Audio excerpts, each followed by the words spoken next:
Hey guys and girls, it's Blackjack with 396 Guitars. We have the jazz bass that we're kind of rebuilding for a customer. We set the neck, the last video, the P-bass neck on the jazz bass body. Yeah, it's not a new idea, but that's what we're doing. He has chosen to use blackout hardware tuners, which we finally got. You saw us put in the Babbitt's Bridge last time. I am repairing, in this video, we're going to show how to put the tuners in, the tuning machines, and I'm repairing the control cavity gap. You saw how we filled up the holes last time. We're going to drill it and reset it. So let's get to work. Remember, if you dig what I'm doing, like and subscribe. So the first thing we're going to do is work down here. You can see that I have the bushings in. I'll explain that in a few minutes. This is where we're at right now. These holes were not drilled correctly. I filled them. We're going to put this in, and this is not its forever control plate, because I am actually in the process of making him one that is also going to be blacked out, so it will match the bridge and the new tuners that are black. So really cool. He knows what he wants, and I agree 100%. I love the blacked out shit. But before, there was a gap like that. That gap right there, unacceptable. And you think these little things are, yeah, let it go, it's no big deal. Well, apparently that's what Fender thinks, but that's not what I think. So I'm going to get a drill. Now, you see this one, you can see how far off the hole was. That's how big the gap was. And it doesn't seem like a lot, but man, to me it is. And I want it right. I want that tight against the pick guard. And that's where it's going to be. We filled the holes with dowel and glued them in there. They're dry cured. That was a couple of days ago, last video. What we're going to do today is just very, very small, tiny little pilot hole and put some new screws in to hold that. Now, like I said, this is not the actual control cover that's going to work. We're just using this one as a template because it's the one that came on the guitar. I have another one that I took out of my parts stash that I painted it, scuffed it, painted it again. It's probably going to get a third coat, and it's going to be a matte finish, kind of as much as we can to match the bridge and the tuning machines. So yeah, drill. Love to drill into guitars. It doesn't need a lot, but if we get it pushed up there tight and put the new drill holes where they belong, and this is where you want to push it up to, not some template that apparently the factory was using. I'm going to try to get into virgin wood.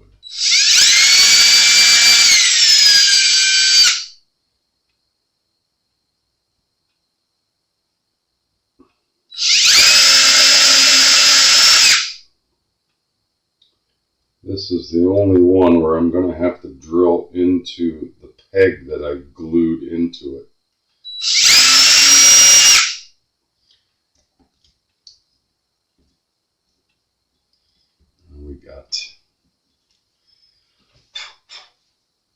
We got wood shavings everywhere, of course. Let's just see how that little exercise worked out.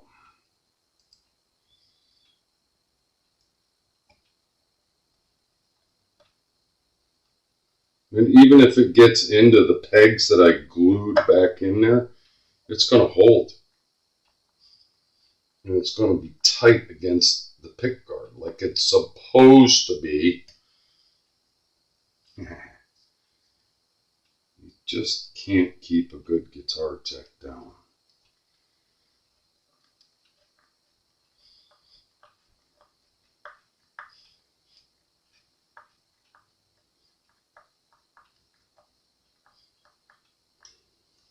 Nice and tight. And the screws are beveled, countersunk. It's a beautiful thing, and that's where it belongs.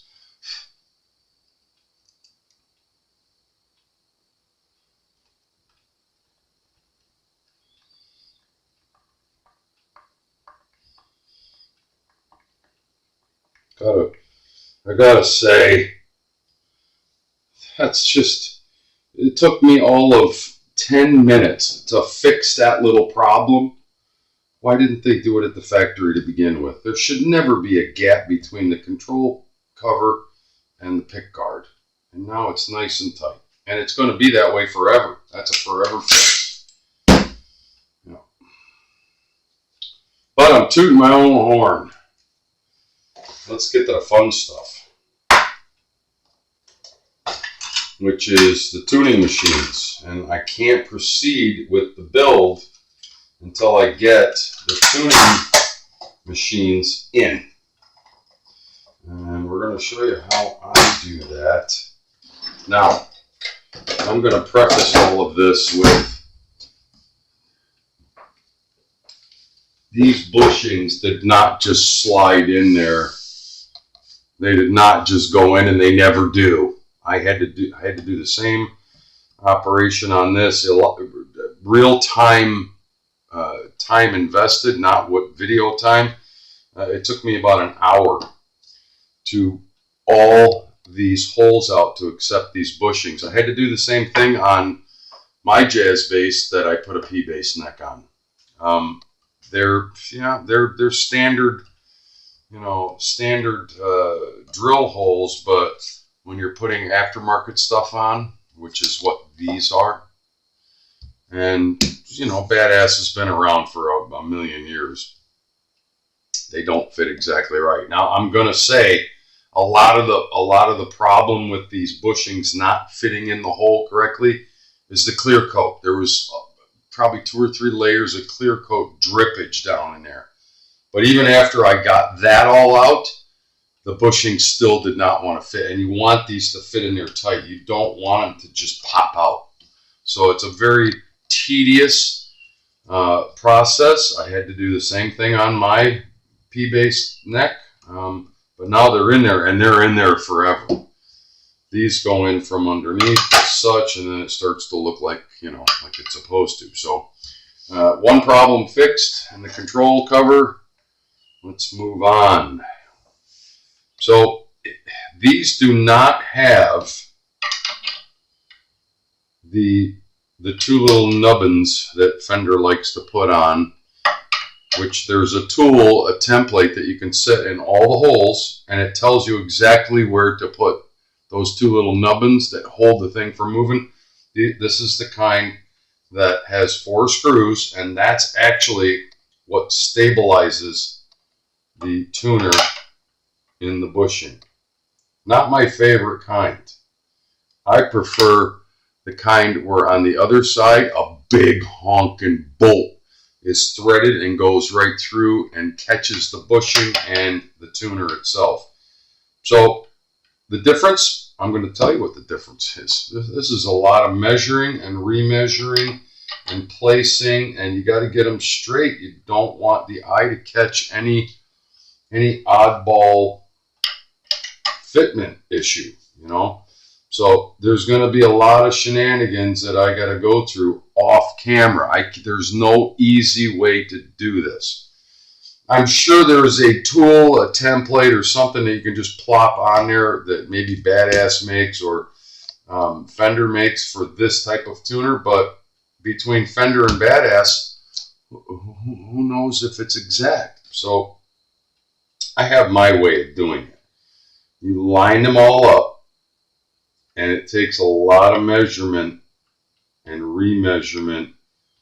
And what the measurement that I go after is the gaps between each one. If you get those exact, And even if you're a micron off, the eye will never catch it. And let's face it, this is not the business end of the guitar. We see the tuning pegs, but we never, or the tuning keys, but we never ever, this is towards the back. It's backstage. So I'm going to pause briefly while I measure these out, place them, mark them, and then we're going to drill them and put them in. I don't want you to have to, suffer through me commiserating over placement, because it takes me a while to get it exactly where I want. So stand by. So yeah, that took me a few minutes. I got them exactly where I wanted. Measure, measure, measure, measure, measure, measure, measure. They are, as far as I can tell, in perfect position. And then I marked my drill spots. So off they come. And I'm only going to show you one. And this is kind of tricky, and lighting is everything. So I use kind of a headlamp type of gear thing. It may create some glare, but you really need to make sure that you're right on it and get it right where you want it. Sorry, my head is going to be in the way, but we're going to put one on, and then I'm going to do the rest of them. So, yeah. And be certain that when you drill, that's where you want to be.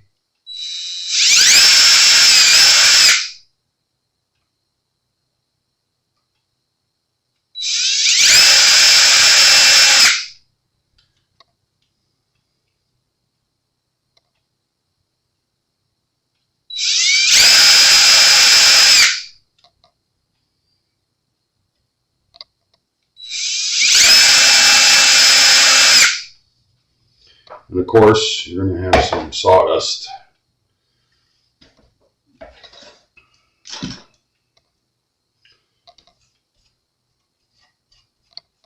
And I just boogered my marks for the next holes. So, yeah. That's just perfect. That happens. Don't get in a twist over it. Double check. They do send black hardware. And put some screws in.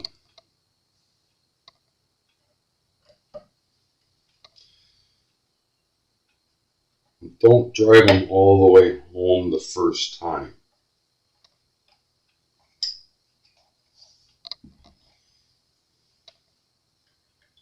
Just get them started.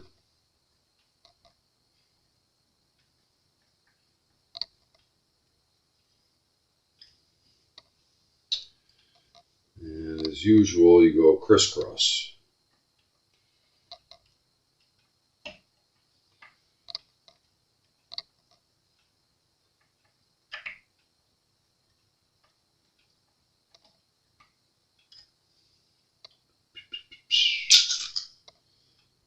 Tedious. Oh, just bolt my guitar together. I'm ready to play. Yeah, well, you'll be ready to play when I finish it.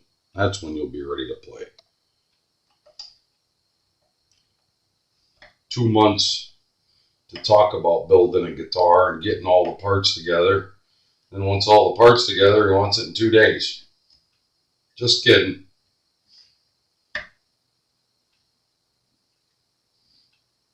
But isn't that always the way? Yeah. This thing's going to look sharp with all this black hardware on it. We're going to have to get a black neck plate, because that chrome thing just ain't making it.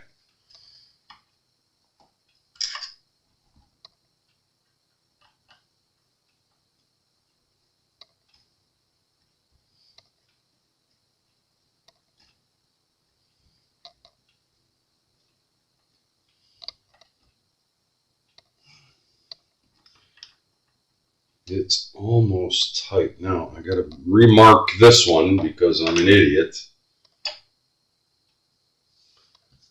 Get these two holes lined up and then get my pen, get my googly eyes on. You see how? You gotta be careful.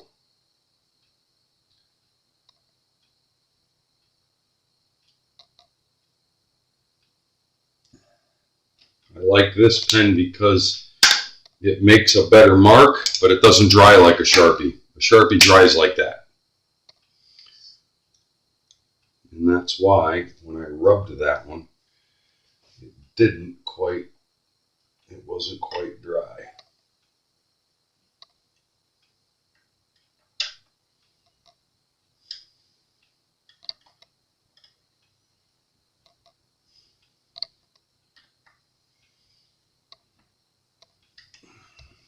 And how do we check that? Well, you know. Nice and tight. All right, so I'm going to do the rest of these off camera. There's no reason for you to watch me do every single one of them. But you get the idea. When I come back, they're all going to be on there. So stand by. So there's the money shot. And it looks pretty on there. I am kind of irked that I didn't put black hardware on one of my bases because, yeah, that's pretty damn nice. So a lot of drilling, a lot of marking, a lot of measuring, a lot of remeasuring, and then you got to make sure everything's cool.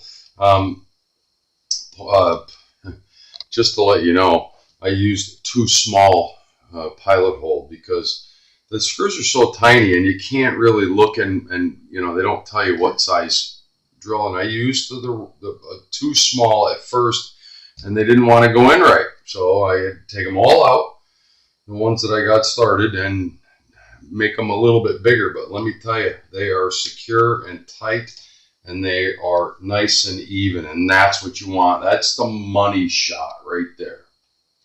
And there. That really looks sharp against this roasted maple neck. Really, really happy the way that came out. And now we can move on to, well, we fixed this as well, don't forget. And we're going to put a black control plate on here, which I think is really going to set off the black theme with this.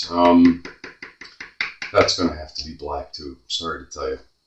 But that's up to the customer.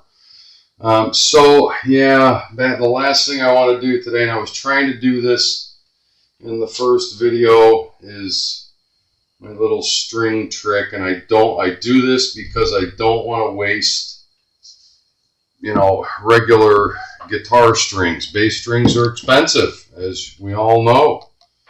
And this is to check spacing. You know, I want to get it in there where it belongs.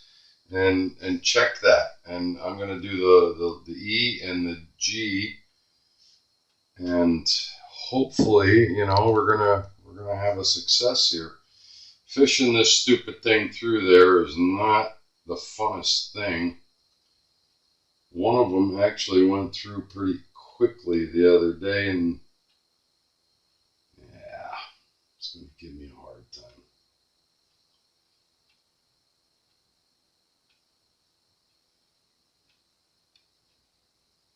I'm going to pause really quickly while I get these strings on here so that I can illustrate this one more time. Stand by. So the last thing I wanted to illustrate, and why we use the big white strings like this, especially when you're setting a neck in a body that it wasn't born with, and they should do this at the factory for string spacing, is to make sure that your strings are where they're supposed to be and follow up. I want this one to be over slightly.